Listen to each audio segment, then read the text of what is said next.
What's up, guys? Mason the Brock Henderson here, and this is Legends of Tomorrow, Season 6, Episode 13, Silence of the Sonograms. It's like Silence of the Lambs, and he's trapped in there, and they're studying him, and Ava's trying to get inside of his mind while he's playing her the whole time. It's a pretty good, like, what's the word I'm looking for? Homage, I guess. But yeah, I mean, very interesting episode. Seeing Bishop back, I still have my reservations about that whole thing and the fact that we're kind of just going back to him as the main villain, but he's not bad. He's a good villain. I enjoy seeing him because you could tell he's clearly very intelligent. He's just very good at what he does. You know, they talked about the whole, like, chess analogy and playing mental chess and all of that.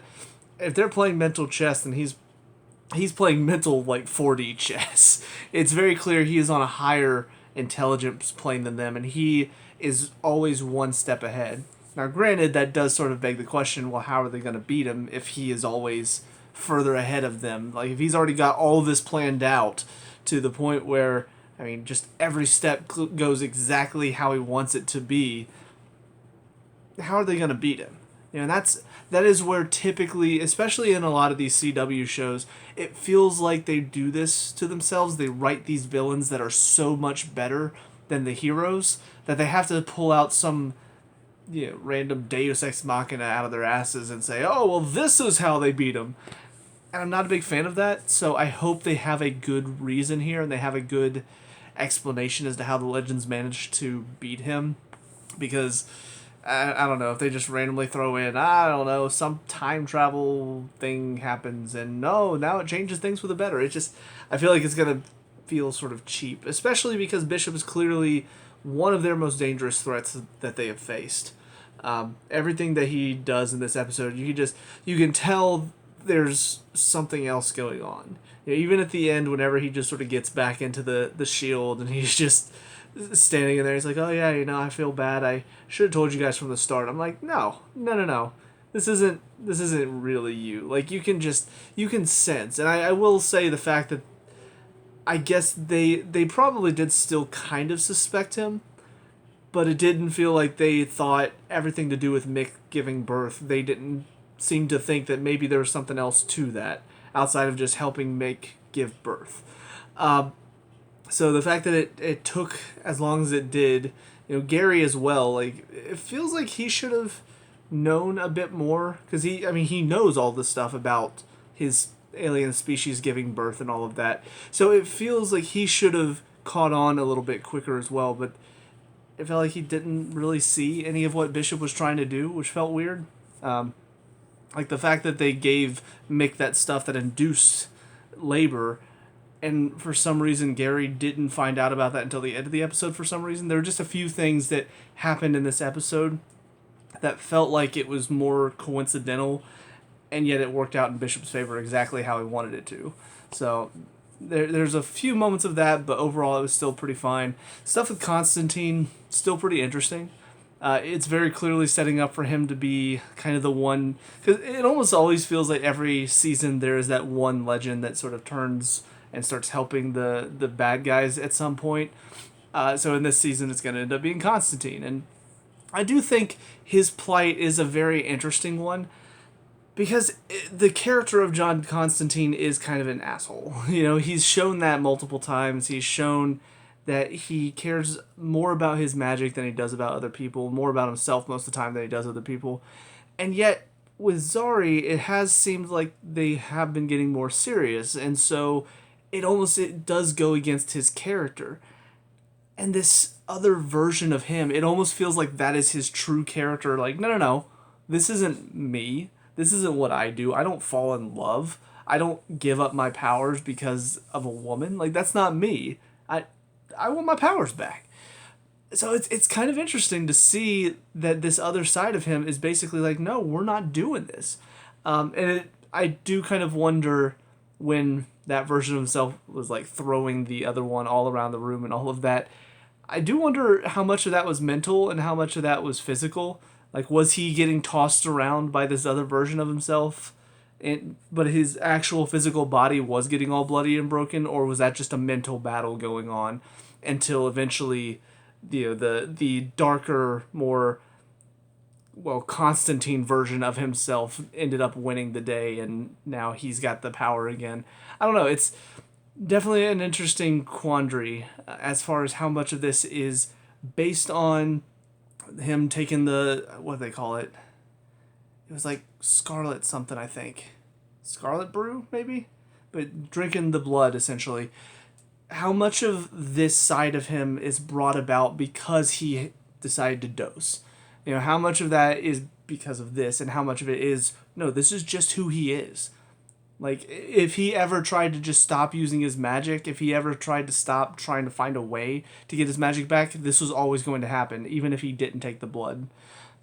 I don't know, and I do wonder if we'll get that answer by the end of this season, or if it's just sort of left up to kind of the audience's imagination, whether or not we want to think that, no, this is probably because of the blood that he was taking. It's not actually who John is deep down. We want to believe he's a good guy. We want to believe that he's not just a douchebag. So yeah, I mean, it's a good setup for the final 2 episodes. I don't know how Bishop's planning on using Constantine, what his plans are for him, and honestly, we still don't even really know what Bishop's full plans are. Like, we know he wanted to control everything with this army of Sarahs, but outside of that, like, what exactly does he want to do? Does he want to get revenge on Sarah because she blew up his lab, or is there something else that he has in mind at this point? I don't know. He's a psychopath, so it's hard to say that his ultimate goal is going to be a sane goal, but it's interesting to think about. So, yeah, I'm definitely on board, ready for these final couple episodes, so get to the next one. I'll see you there. And now, episode 14, There Will Be Brood. Interesting penultimate episode for this season. I don't know how much of this... I don't know. Just, if this were the final episode, I'd feel a lot more about all of these shocking moments at the end. But because it's the next to last episode, I kind of feel like everybody's going to be okay. Not that they've not had the balls to kill anybody off in the past. It's just... this... It doesn't feel like they've done it in a while. It doesn't feel like they've really had the guts to truly make a hard decision like that and really just kill somebody off and write them off in a while. Like, even, again, with Zari, yes, technically, the Zari from the season is, like, season 4, or whenever that was, is gone, but now there's a loophole where Nate can still see her, and then there's even a point where she came out of the totem and they saw each other for a little bit. So, that gone feeling is kind of not here anymore, because, like, well, you can always just go inside the totem and see her for a little bit. Whoop-de-doo. So, it just... because of that, I'm not really sold that Spooner or Mick or John are going to be dead by the end of this season. I don't know how. I don't know what the team's going to do, because clearly, again, Bishop's whole plan was just flawlessly executed in so many ways. Like, it really is one of those crazy things where you can kind of see in some instances how he clearly does know these people, and he does know how to work against them and how to use them to his advantage. But there are some things that, how does he even know that that's possible? How does he know that that's going to happen? How does he know that John's going to go get Spooner's blood? How does he know that that's going to be involved with bringing the fountain? How does he know all of this stuff? You can't keep using, oh, well, he's part Sarah. Well, Sarah didn't even know about Spooner's history and what happened here with her. So how would he figure that out? It just seems a little too coincidental sometimes. And it is starting to lose me a little bit whenever those moments pop up and he's like, aha, all according to plan. It's like, what?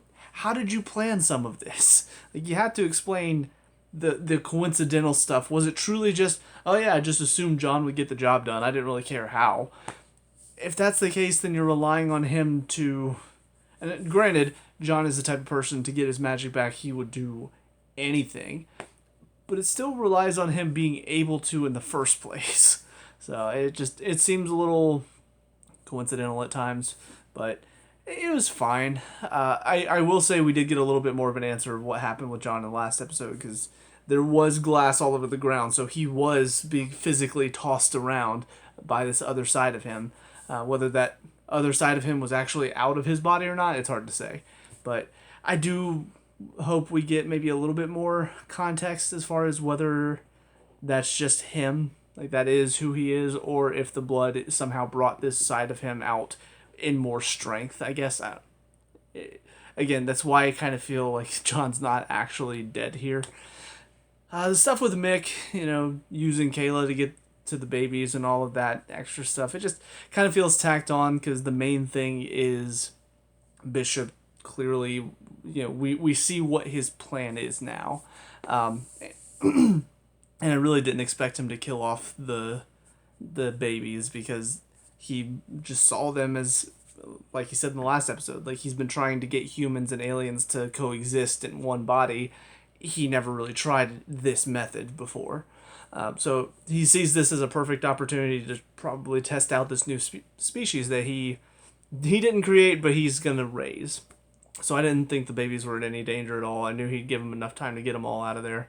Although, with Mick going back in, what does this mean for him? I don't know. It kind of feels a little too poignant for him to be like blown up and get burned, because that's kind of who he is. So I don't know what they're going to do with that. They have a whatever it's called on the ship that can like restore skin and bone and meat and stuff. So I think Mick's going to be fine. Spooner, I don't know what's going on with her. I will say another moment where it kind of feels like sometimes they play a little fast and loose with the idea of time travel, because we saw there are a few times where maybe this new timeline is more so kind of I almost consider it like the Harry Potter version of time travel. Whenever they use the time turner, you go back and you see a lot of what already transpired. It transpired because they went back in time. So it's like you can't change what happened because it's all going to happen exactly how it was before. I kind of thought they might be going that way with it ever since Oliver essentially reset the world and stuff and brought it all into one universe. I kind of wondered if maybe time travel doesn't work the same anymore. Like they can't go back and actually change anything. It's all going to work out exactly the same, because I thought that's what they were implying whenever they went back in time and Sarah, was planning to propose, but then she thought about not doing it, but then they went in and changed her mind. I kind of thought, okay, well, that's showing ultimately this is what caused her to propose, was them going back in time to change that. So, but the fact that she did manage to step in and save her mother, that's definitely not what happened before. So, yeah, apparently that's different now. But then, of course, with the fungus, the mushroom thing that apparently transported her, with that dying, I guess that means now that she doesn't exist anymore. I don't know exactly how that works. I don't know. It really does feel like if there's anything that happens because you went back in time, but you wouldn't have gotten to this point if you went back and changed this, it feels like that's kind of where you should draw the line. Because, I don't know, I thought it was going to be something like she tries to save her mom, but then essentially it backfires on her. Kind of like when Constantine went to kick his dad in the nuts and then it backfired on him. Kind of thought that would happen the same way, but they seem to imply, nope, she can definitely change this still. She can save her mom. It'll be fine. I don't like it whenever it feels like the show wants to have a happy ending, so they change something important in history. And sometimes it's more, I think, like, whatever, oh God, who was it? Because there was a woman who was supposed to die, and then they managed to save her and take her somewhere. And it kind of was like she did die in the timeline still, but she actually got to live. I don't mind it when they do certain things like that, but there are other times whenever you go back in time where there's something maybe a little hard to talk about, something a little this is not a proud moment in our history, and they go back and like, well, let's change it, and then they manage to change it in some way. Like, oh, the Salem witch trials, that was the one that really got to me, where I'm like, okay, so now essentially they made it to where the Salem witch trials didn't happen, because like that's changing a very important moment in our history. It's not a proud moment, but it still happened. And it's something that we can kind of look back on and say, hey, maybe don't go after people based on one other person's information. Kind of like what's happening now in our day and age. But anyways, yeah, I mean, it's okay. It's good. I still enjoy it. I'm still having fun. There are just some moments that are starting to take me out of the fun a little bit and make me question, and especially because they are trying to do a bit more serious stuff in this episode. They're trying to have these dramatic moments. There are moments that I'm just not really fully invested in, because I'm asking questions about, well, how come this happened? Well, how come that happened? How is this possible? So maybe some of it will be explained in the next episode, but yeah, it is what it is. So on to the final episode of the season. I'll see you there. And finally, episode 15, the Fungus. Boom, dun, dun, dun. I don't know how to do the Among Us, whatever. Yeah, I mean, kind of I guess a typical Legends episode. It is what it is. Yeah, I think the main thing that disappointed me about this, because whenever they start talking about a wedding, I'm like, okay, so likely it's going to be the love that Sarah and Ava share. That's what awakens the fountain again, and then it's going to stop the whole alien invasion, and it's going to decide that humans are worthy because it's all the power of love and all of that stuff. I kind of figured that's where it was going. I don't understand why the power of love didn't start playing. Somebody even said at some point, like, that's the power of love. No, we're not gonna use any money on the rights for that song to play us out somehow. Like that would be such a Legends thing to do, and they didn't do it. So I'm a little disappointed by that, to be honest. But everything else, I mean, it's just standard Legends stuff. Mick, I don't know how he survives the explosion, but he does. I honestly, because he even said, like, oh, I'm a bit charred, but that's typical for me. Like, it's true. He's the guy that he deals with fire all the time. But the fact that there were no burns or scratches on him at all seems a little odd. John, of course, is still alive, although apparently he sold his soul to a demon or something, so now he's got to go on his own. So Mick and John both leaving the team now. I mean, it is what it is. This is kind of how they write characters off the show. Nobody dies. It's just, oh, well, they got to leave the team to go do something. Ray has to leave the team to go, off with whatever, Nora. Who else? What happened with Rip Hunter? I think he left the show or he left the team for something he had to do. I think the only person that's, I mean, there have been a couple people that died, but the one that comes to mind is I know Snart died in the first season, but yeah, I mean, it's just that's what this show does. Like, occasionally people will leave the team. Every year it's a slightly different team setup because some people will leave, some people will come in. That's just kind of how it is. So nothing too surprising here, honestly. It was kind of funny when they went and got an older version or a younger version of Bishop. That was pretty enjoyable. I enjoyed those scenes. The moment whenever he shows up to stop the wedding, and the younger Bishop's like, "Wait, is that me? Am I the villain?" It was a great delivery. Honestly, I am a little sad that, like, Bishop's time. I kind of was hoping Bishop would sort of be the villain maybe for the final season as well. Like, maybe they stop his plan to destroy Earth and he decides to do something else. I don't know. He was a fun villain, to be perfectly honest. But yeah, it's straightforward.